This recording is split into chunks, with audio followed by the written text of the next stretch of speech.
हिरन, तेंदुए, शेर, हाथी। जंगल एकदम खुशहाल था। ये देखिए कैसे नन्हा हिरन पेड़ की जड़ों के साथ खेल रहा है। भले ही उसके लिए ये बस एक खेल है, पर उस पेड़ के लिए ये दर्दनाक है। हिरन के जाते ही वो पेड़ जोर जोर से रोने लगी।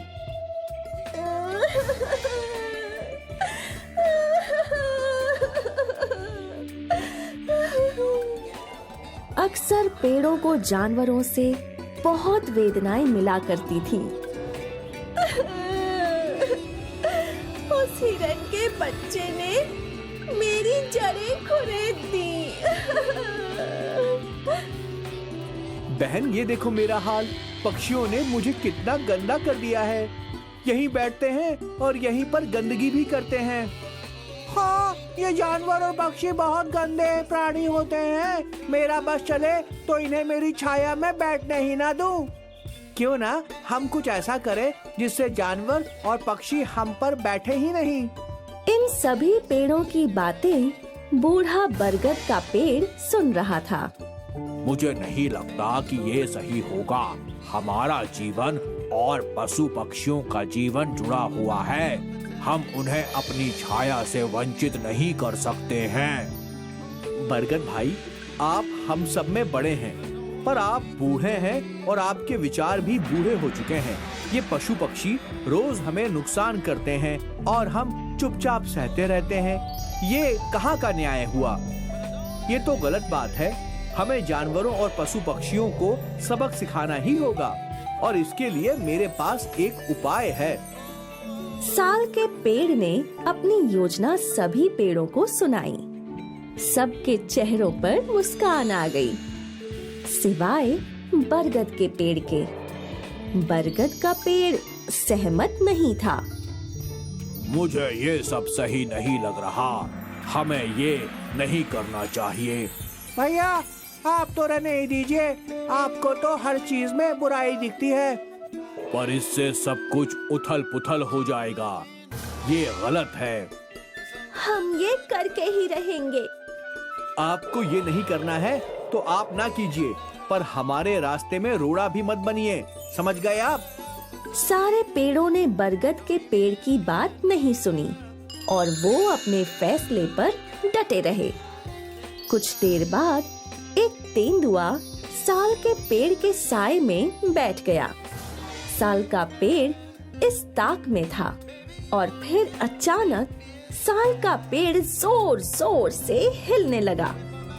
उसके पत्ते गिरने लगे और एक टहनी टूटकर तेंदुए के सिर पर गिरी और वो डर के मारे भाग गया।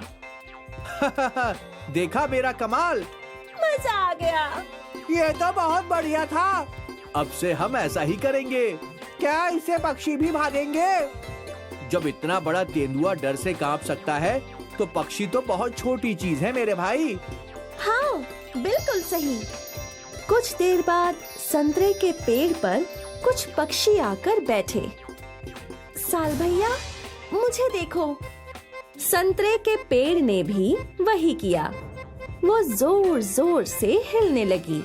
उसने अपनी टहनियां हिलाई और सारे पक्षी फुर से उड़ गए। वाह वाह, ये तो बहुत बढ़िया है।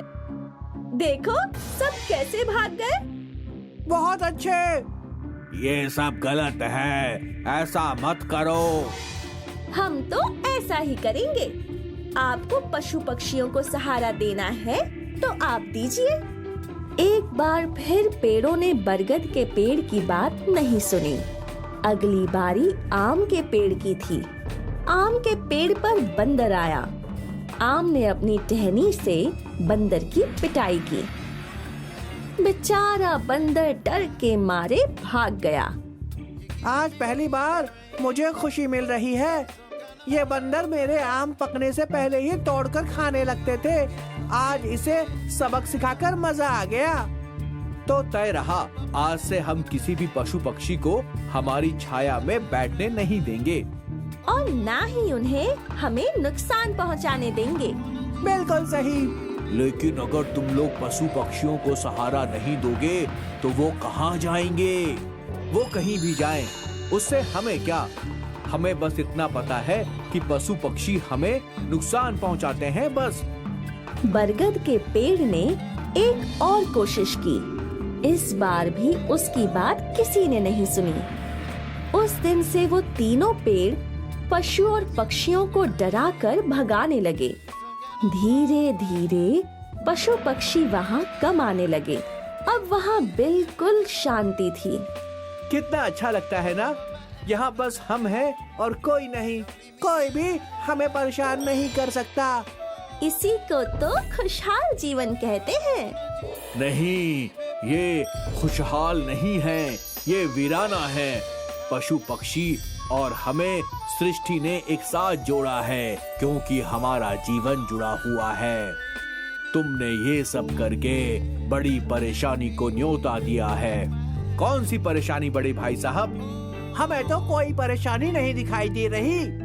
लगता है परेशानी बड़े भैया के दिमाग में है। बरगद का पेड़ बहुत चिंतित था। वो जानता था कि ये सब गलत है और कुछ बहुत बुरा जरूर होगा। खैर, कुछ दिन बीत गए और एक दिन यहाँ 2 लकड़हारे आए। लकड़हारे को देखकर सभी पेड़ चिंतित हो गए। ये यहाँ क्यों आए हैं? अब तक तो ये लोग कभी नहीं आए। ये सब तुम्हारी गलती है। तभी लकड़हारे आपस में बात करने लगे। मैं कब से जंगल के इस भाग में आना चाहता था, तो आए क्यों नहीं? क्योंकि अक्सर यहाँ जंगली जानवर आराम करते रहते थे। ये यहाँ तेंदुए, जंगली बंदर, जंगली हिरन, भालू और भी कई जंगली जानवर आश्रय लेते थे। तो अब वो सब कहाँ हैं? क्या पता, कुछ हफ्तों से मुझे कोई भी जंगली जानवर दिखाई ही नहीं दिया। अच्छा है ना? बहुत अच्छा है। यहाँ के मोटे मोटे पेड़ देख, इन्हें काट कर बेचूंगा तो कितना मुनाफा होगा। वो तो है, शायद हमें कई महीनों तक काम करने की जरूरत ही ना पड़े। हाँ, और सोचो, अगर ये सारे पेड़ काट लिए तो 1 महीने के अंदर हम लोग लखपति बन जाएंगे। ये तो बहुत अच्छी बात है भाई। फिर देर किस बात की, कटाई शुरू करते हैं। लकड़हारों की बात सुनकर सारे पेड़ डर गए और रोने लगे। आप सही कह रहे थे, ये सब हमारी गलती की वजह से हुआ।